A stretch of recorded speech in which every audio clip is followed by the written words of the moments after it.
So, hello. I think we finished tonight, chapter 2, self-consecration.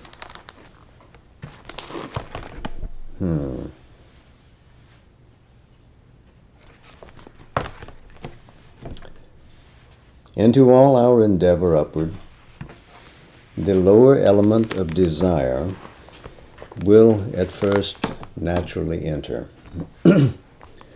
For what the enlightened will sees as the thing to be done and pursues as the crown to be conquered, what the heart embraces as the one thing delightful, that in us which feels itself limited and opposed, and because it is limited, craves and struggles, will seek with the troubled passion of an egoistic desire. This craving life force or desire soul in us has to be accepted at first, but only in order that it may be transformed. As we go through the balance of this chapter, there will be resonances as he casts it into English, which come from the Bhagavad Gita. And so we'll just call where some of those shlokas apply.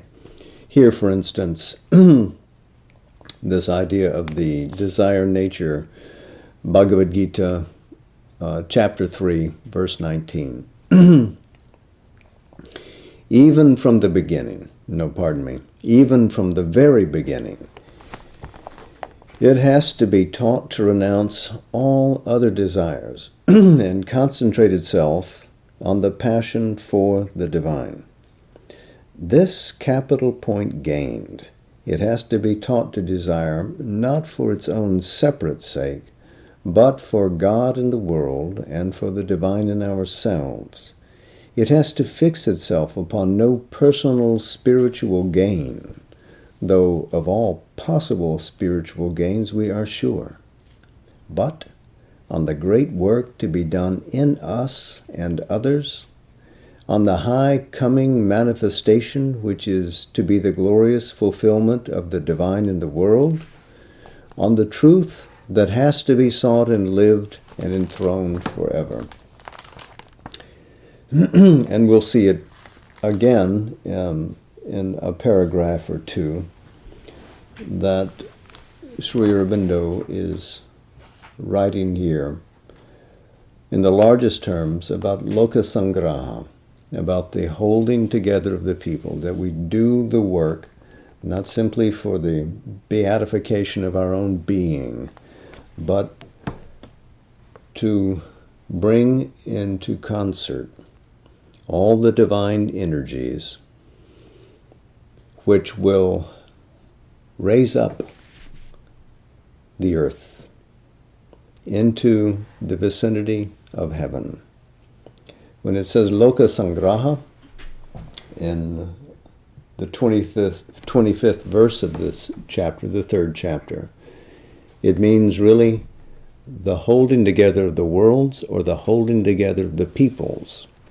The peoples are not just the human peoples, but they represent all of the cosmos. The beings throughout all of the cosmos can live in concert, can live in harmony, even with the mutual interchange that we call life. And our work should be for the welfare of all. We can only do that when we absent ourselves from this egoistic fiction and live more largely. We don't get erased, as he will say. We don't disappear into the ocean.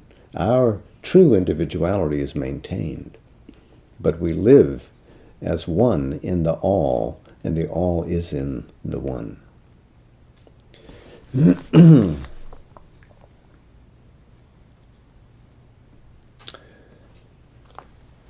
2, the cosmic manifestation has a purpose. The Gita is predicated upon that.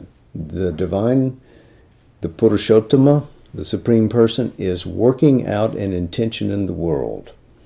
It is not an accident. It's not a pointless play either. But the divine comes again and again and again to restore cosmic harmony so that an end can be attained. And there are leaders of the age which emblazon a new path. Arjuna in the Gita is one such figure.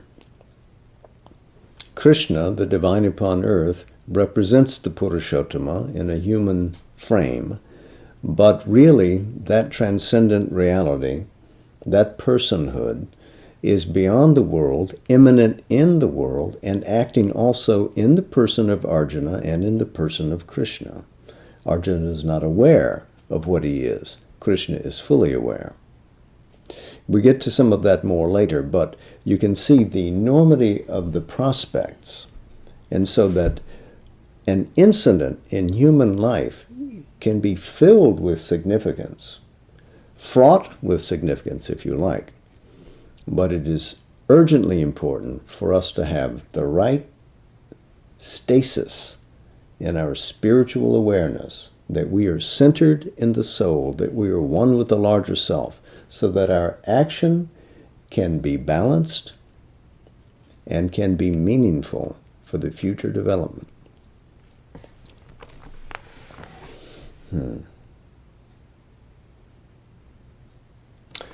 But last, most difficult for it, more difficult than to seek with the right object, it has to be taught to seek in the right manner.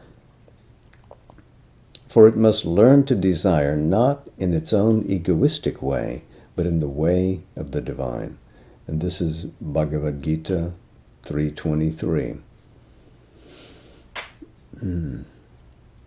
It must insist no longer, as the strong separative will always insists, on its own manner of fulfillment, its own dream of possession, its own idea of the right and the desirable. It must yearn to fulfill a larger and greater will and consent to wait upon a less interested and ignorant guidance.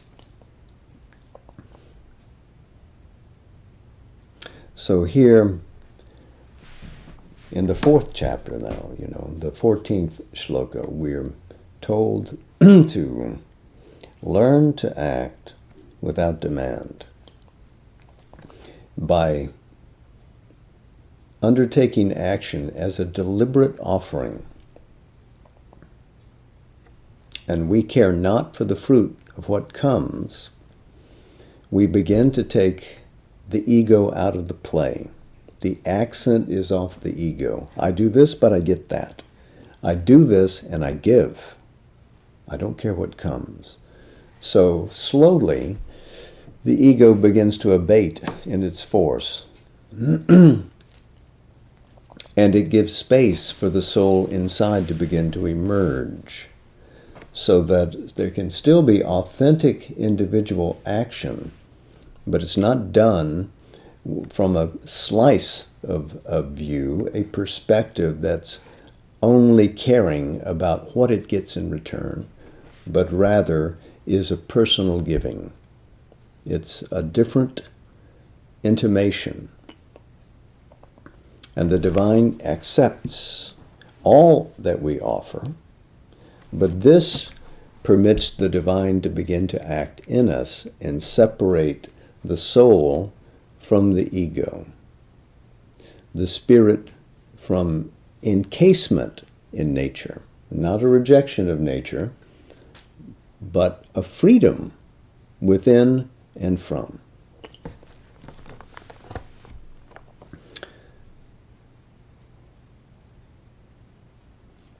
It must insist no longer, as the strong separative will always insists, on its own manner of fulfillment, its own dream of possession, its own idea of the right and the desirable. It must yearn to fulfill a large and greater will and consent to wait upon a less interested and ignorant guidance. Thus trained, desire, that great unquiet harasser and troubler of man and cause of every kind of stumbling, will become fit to be transformed into its divine counterpart. For desire and passion, too, have their divine forms. There is a pure ecstasy of the soul seeking beyond all craving and grief. There is a will of Ananda that sits glorified in the possession of the supreme beatitudes. So, this form of desire, kamarupam, can reveal its diviner portion. You know, whenever we look at the lower ignorance, there is something shrouded behind that limited form, that presentation of nature. When we look at the three gunas, we see in our common experience sattva, rajas, and tamas, equilibrium, restless disturbance, energy, inertia. But sattva, equilibrium, can be revealed in a higher nature as jyoti, light. It is light manifested in ignorance that becomes sattva. Rajas, that energy that we spoke about, is predicated above as tapas, the sheer force of concentrated power from the divine awareness. Chit Shakti, expressed as tapas, that is what translates itself here into our divided world as the rajas. And then finally, tamas, which we see as inertia, the urge to darkness, sloth, indolence, is actually a reflection of what above is shama, great quiet, calm. So we can see that if we can penetrate into nature with a greater consciousness, we can awaken these modes of the gunas and reverse them, restore them into unity with the higher nature. And who is the point that brings all of this together? The awakened individual, standing for the cosmos. And so the yoga that we practice that permits the divine to descend into our nature through our conscious adhesion and self-consecration is immensely important. It is indispensable for the fruit of the cosmic yoga to be delivered. So desire, kama, has behind it a colossal, a cosmic will that is working in the world to experience delight, which is not divided as desire leads to pleasure and pain, but ananda is a flow of the one towards the one through the many. When once the object of concentration has possessed and is possessed by the three master instruments, the thought, the heart, and the will, a consummation fully possible only when the desire soul in us has submitted to the divine law, the perfection of mind and life and body can be effectively fulfilled in our transmuted nature. This is not something that is proposed in the Yoga of the Gita. The Trimarga does not foresee this. This is Sri Aurobindo bringing in his own vision as revealed to him in the practice of his own yoga. This is all based on his actual approach to life and to yoga. When once the object of concentration, but I've read that, no? Yes. This will be done, not for the personal satisfaction of the ego, but that the whole may constitute a fit temple for the divine presence, a faultless instrument for the divine work. For that work can be truly performed only when the instrument, consecrated and perfected, has grown fit for a selfless action, and that will be when personal desire and egoism are abolished, but not the liberated individual. So again, to go back, what is consecrated in the offering of our energies is ultimately the offering of ourself. We are the item on the altar, whether it be seen as ghee or grain. It represents us. And then finally, no longer do we simply offer the work that is undertaken, the labor of the moment, but we ourselves go into that fire and go up. That is the full consecration, without reference to self. So this is the Bhagavad Gita plus Sri Aurobindo's greater thing. But again, the liberated individual remains. In Vedanta, it isn't clear that there is an individual, at least in Advaita Vedanta. But for Sri Aurobindo, liberation from the ego and into the true self does not abolish the individual, happily. Even when the little ego has been abolished, the true spiritual person can still remain, and God's will and work and delight in him, and the spiritual use of his perfection and fulfillment. Our works will then be divine and done divinely. Our mind and life and will devoted to the divine will be used to help fulfill in others and in the world that which has been first realized in ourselves. All that we can manifest of the embodied unity, love, freedom, strength, power, splendor, immortal joy, which is the goal of the Spirit's terrestrial adventure. And again, this is a reference back to Loka Sangraha in the Gita, the 3rd chapter, 25th. And then he goes on a couple of shlokas later to say, offering to me, fight. He calls Arjuna back to the task at hand. Don't simply luxuriate, re-emerge, enter into the struggle of life with clarity, with peace, framed in Ananda.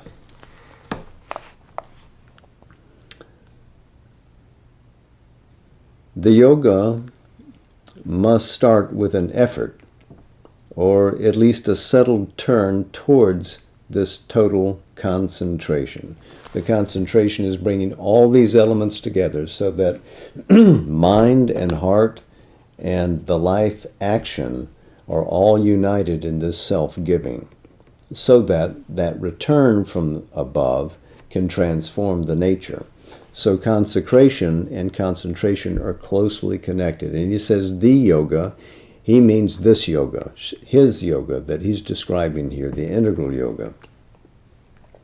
This is a section from here on that has been strongly rewritten by Sri Aurobindo to bring it into consonance with his larger vision as it developed from 1919 when he finished writing in the Arya to where he is here 20 years later.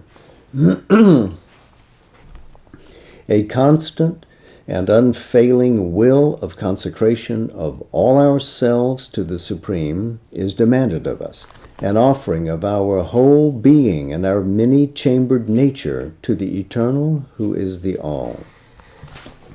The effective fullness of our concentration on the one thing needful to the exclusion of all else will be the measure of our self-consecration to the one who is alone desirable. But this exclusiveness will in the end exclude nothing except the falsehood of our way of seeing the world and our will's ignorance. For our concentration on the eternal will be consummated by the mind when we see constantly the divine in itself and the divine in ourselves, but also the divine in all things and beings and happenings. This again is the Isha Upanishad, the foundation of his life divine. It's verse 6. So, again, the only thing that's lost in any of this is the limited ego view. It's just that tiny perspective that dissolves and then allows one to be aperspectival, in the language of Jean Gebser, or beyond all perspective, so that one can ascend into the transcendent, be merged into the cosmic, and act specifically from the individual poise that one possesses, but in concert with the whole. So that's the consummation in the mind. It will be consummated by the heart when all emotion is summed up in the love of the divine in itself and for itself, but love too of the divine in all its beings and powers and personalities and forms in the universe. And this goes back to the Gita, 4th chapter, the 35th shloka. It will be consummated by the will when we feel and receive always the divine impulsion and accept that alone as our sole motive force. But this will mean that having slain to the last rebellious straggler the wandering impulses of the egoistic nature, we have universalized ourselves and can accept with a constant happy acceptance the one divine working in all things.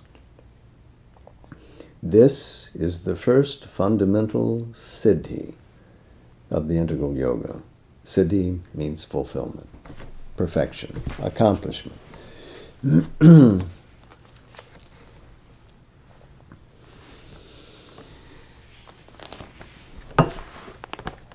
It is nothing less that is meant in the end when we speak of the absolute consecration of the individual to the divine. But this total fullness of consecration can only come by a constant progression when the long and difficult process of transforming desire out of existence is completed in an ungrudging measure. Perfect self-consecration implies perfect self-surrender.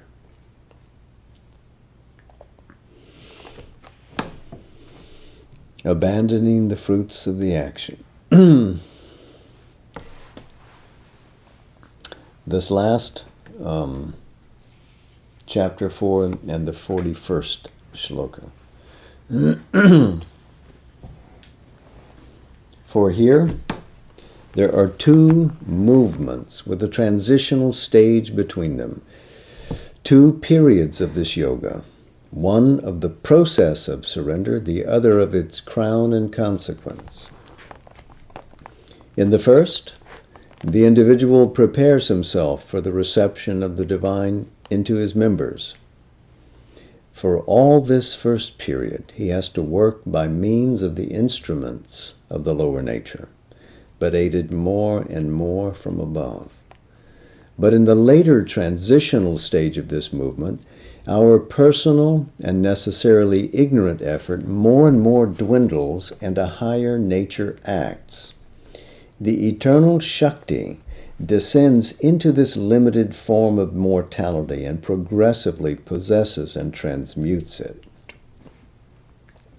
In the second period, the greater movement wholly replaces the lesser, formerly indispensable first action.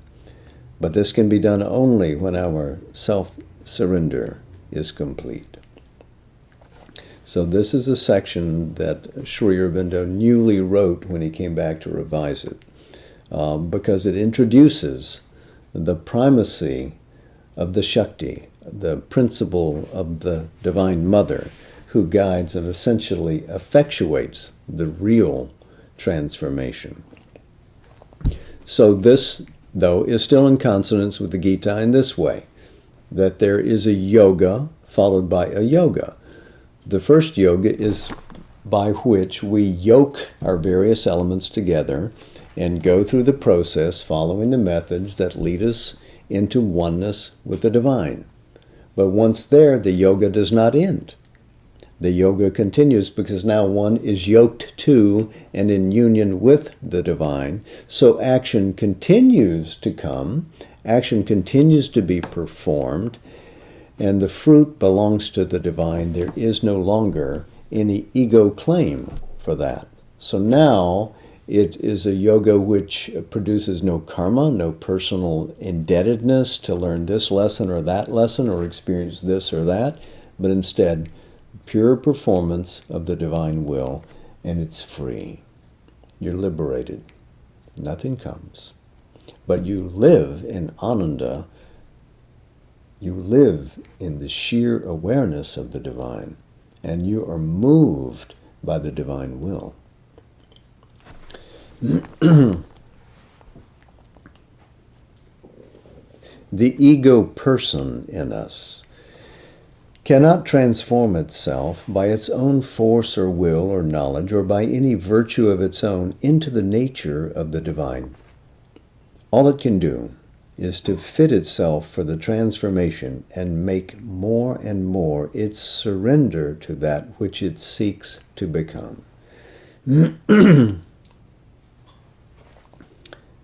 As long as the ego is at work in us, our personal action is and must always be in its nature a part of the lower grades of existence. It is obscure or half-enlightened, limited in its field, very partially effective in its power. If a spiritual transformation, not a mere illumining modification of our nature, is to be done at all, we must call in the divine Shakti to effect that miraculous work in the individual. For she alone has the needed force, decisive, all-wise, and illimitable. But the entire substitution of the divine for the human personal action is not at once entirely possible. All interference from below that would falsify the truth of the superior action must first be inhibited or rendered impotent, and it must be done by our own free choice. All this sounds very much like echoes from his book, The Mother, no? A continual and always repeated refusal of the impulsions and falsehoods of the lower nature is asked from us, and an insistent support to the truth as it grows in our parts.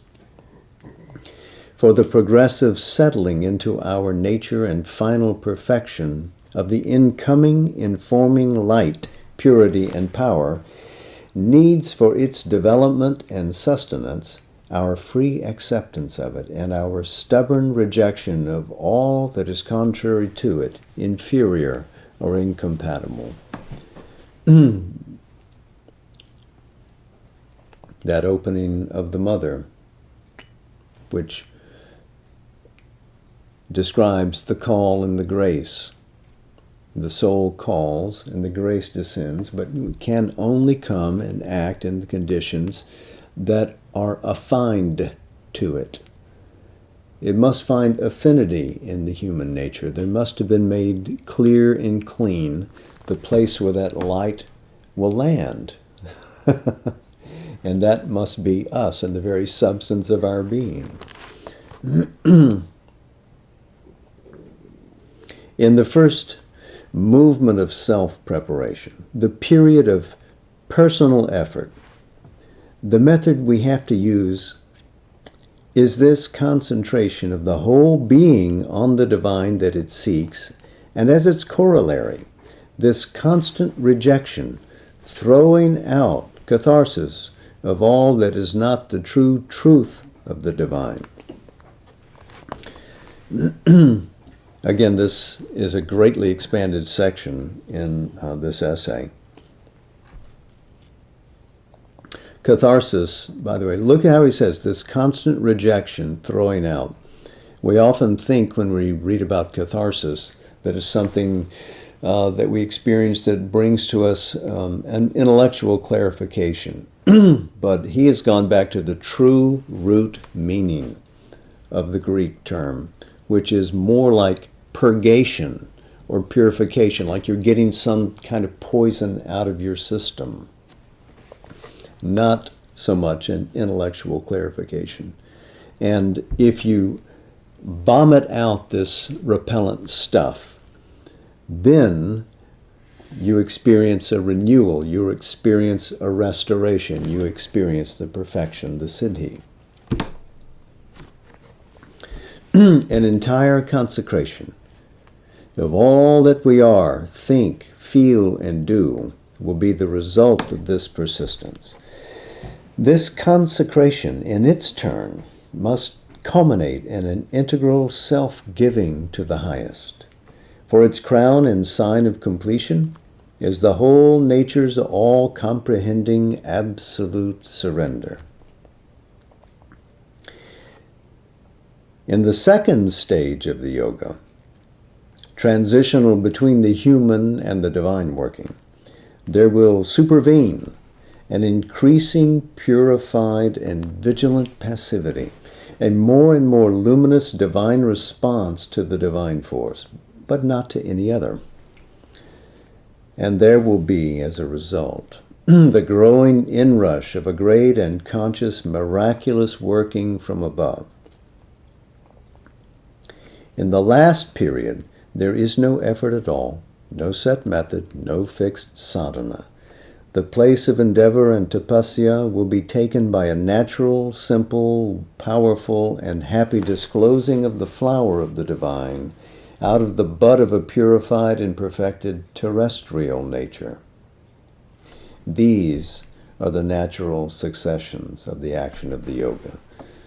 So, the first, the period of the personal effort. This also you find him writing about in the book The Mother. The second, that transitional period where the divine can lean into us and we become more an instrument. And finally, the third, where there is no sadhana anymore and we are transiting from even being an instrument into being a channel, into being a sheer child on the lap of the divine, as he would phrase it there.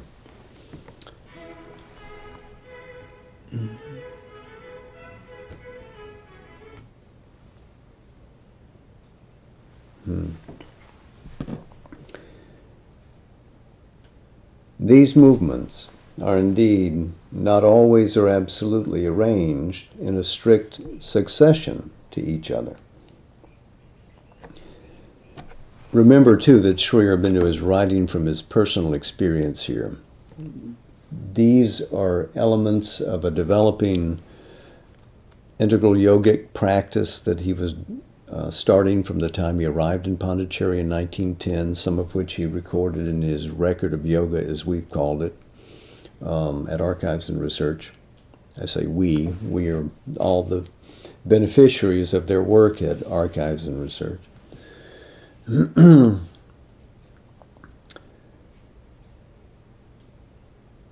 These movements are indeed not always or absolutely arranged in a strict succession to each other. The second stage begins in part before the first is completed.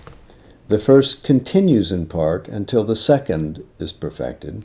The last divine working can manifest from time to time as a promise before it is finally settled and normal to the nature. We see this reflected in that record constantly. Sri Aurobindo gets an early intimation of what the perfection will be. And then there is a resort back to the previous state. It's as if gravity has insisted that he come back and work still more on the nether members until all is complete and ready for the next advance.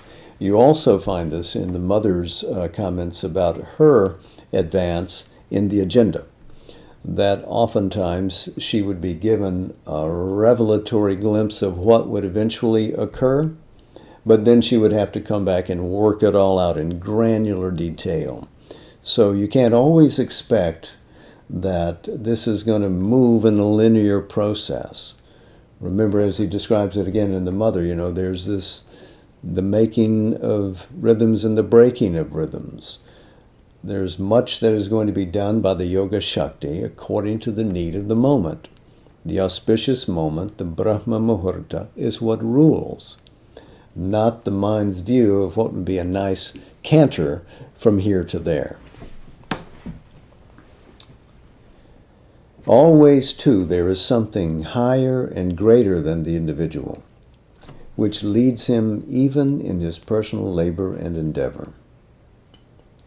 Often he may become and remain for a time wholly conscious, even in parts of his being permanently conscious of this greater leading behind the veil, and that may happen long before his whole nature has been purified in all its parts from the lower indirect control.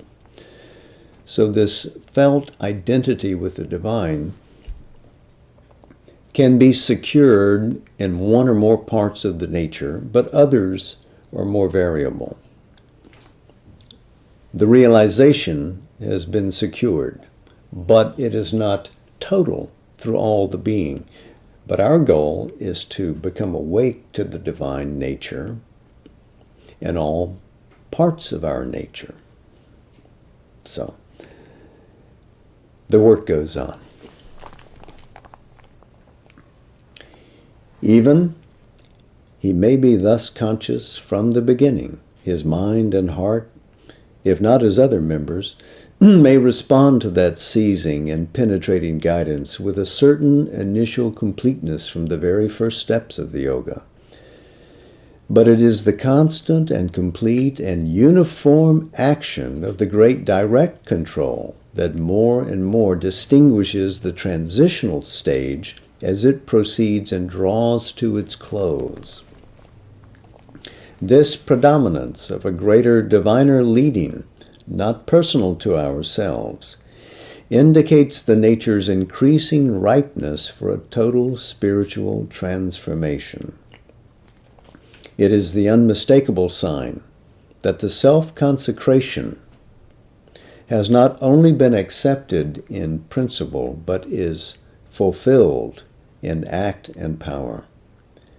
The Supreme has laid his luminous hand upon a chosen human vessel of his miraculous light and power and ananda.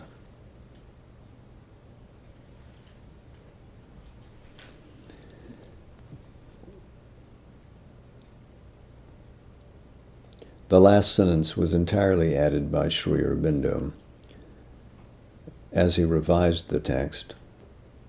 And originally he wrote about the ripeness of the ego for its transformation. You can see now he phrases it differently. The nature's increasing ripeness for a total spiritual transformation. So we see here in this chapter the circling of a universal energy connecting the individual to the transcendent divine. So individual, cosmos, and transcendence all become consciously one. The offering is one-pointed in all the nature, ekagrata. The descent is an answer from above of transforming grace. She, the Shakti, the Divine Mother, affects the change. So we'll move to the third chapter next week. If you're with me, I think we'll read some lines from Savitri. This is in Book 7, the Book of Yoga, Canto 5, The Finding of the Soul. This is on page 528.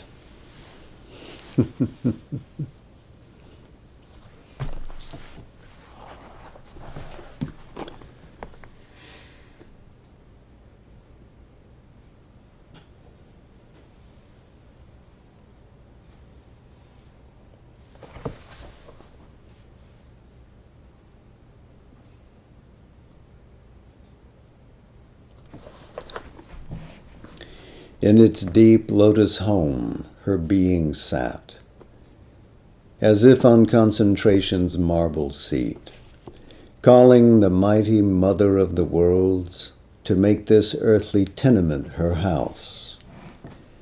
As in a flash from a supernal light, a living image of the original power, a face, a form came down into her heart and made of it its temple and pure abode.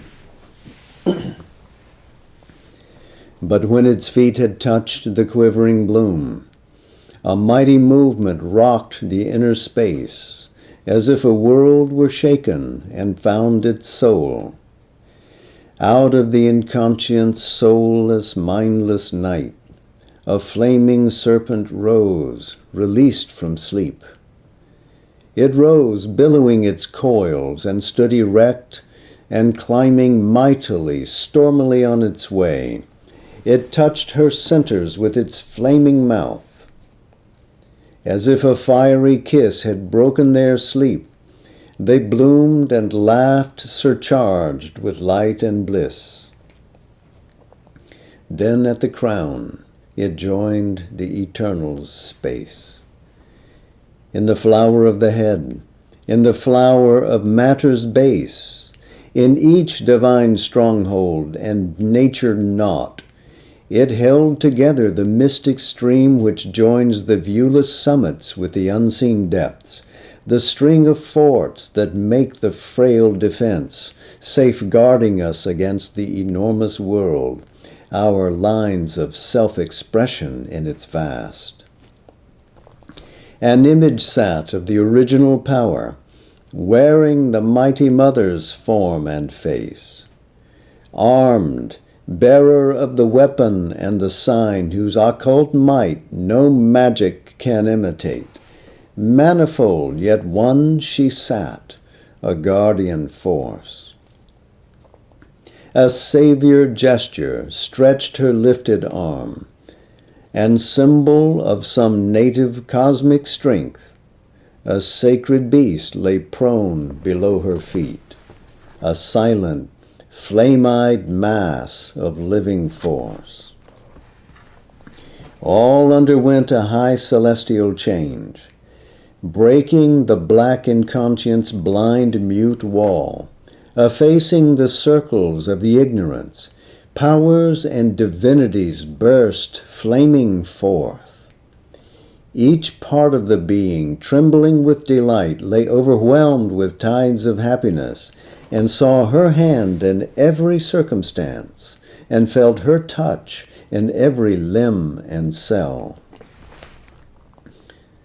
In the country of the lotus of the head, which thinking mind has made its busy space, in the castle of the lotus twixt the brows, whence it shoots the arrows of its sight and will, in the passage of the lotus of the throat, where speech must rise, and the expressing mind and the heart's impulse run towards word and act, a glad uplift and a new working came.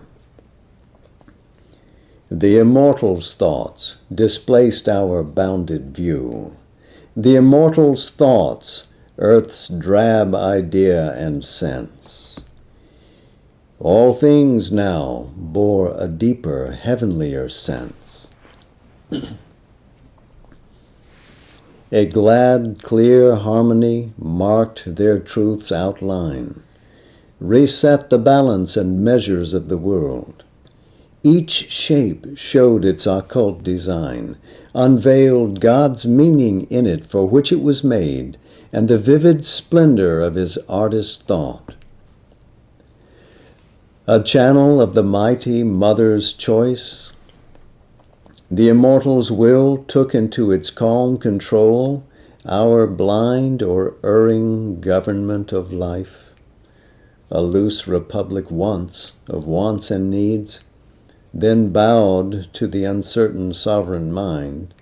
Life now obeyed to a diviner rule, and every act became an act of God. In the kingdom of the lotus of the heart, love, chanting its pure hymeneal hymn, made life and body mirrors of sacred joy, and all the emotions gave themselves to God. In the navel lotus's broad imperial range, its proud ambitions and its master lusts were tamed into instruments of a great calm sway to do a work of God on earthly soil.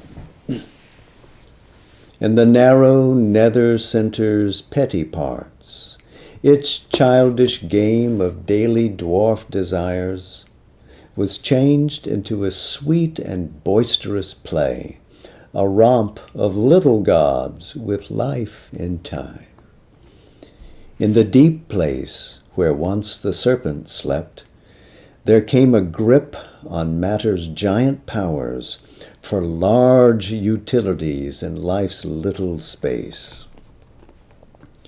A firm ground was made for heaven's descending might. Behind all reigned her sovereign, deathless soul, casting aside its veil of ignorance, allied to gods and cosmic beings and powers. It built the harmony of its human state, surrendered into the great world mother's hands. Only she obeyed her soul's supreme behest in the enigma of the inconscious world. A secret soul behind, supporting all, is master and witness of our ignorant life, admits the person's look and nature's role.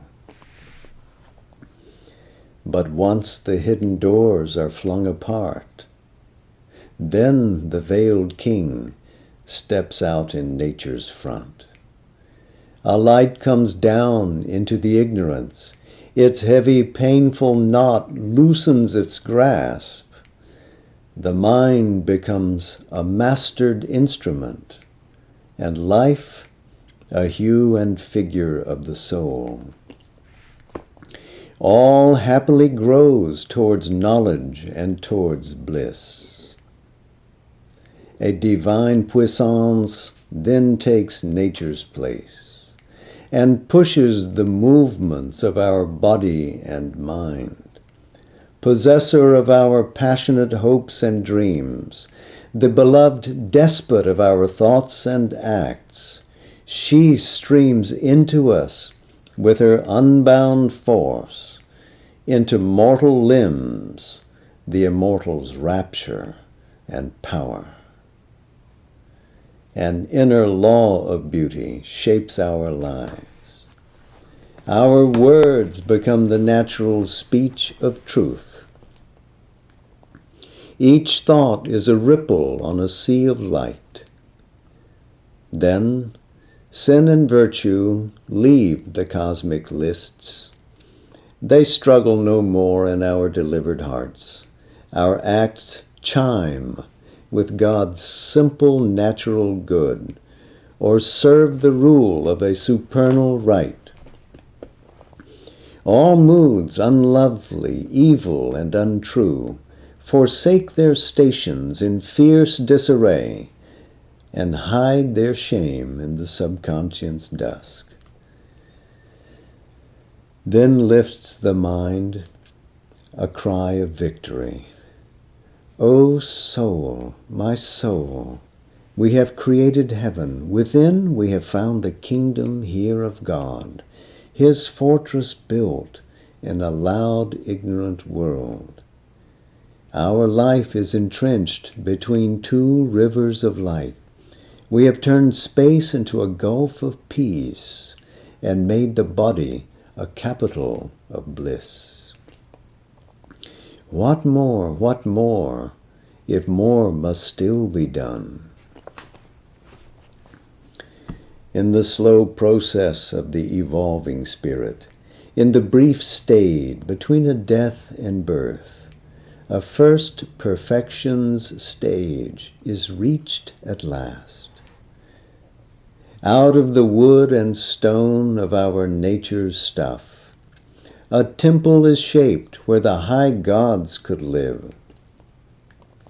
Even if the struggling world is left outside, one man's perfection still can save the world. There is one, a new proximity to the skies, a first betrothal of the earth to heaven, a deep concordat between truth and life. A camp of God is pitched in human time.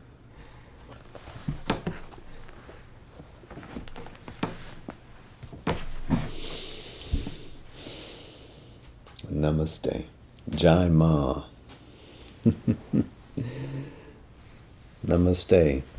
All friends on Zoom, thank you for coming.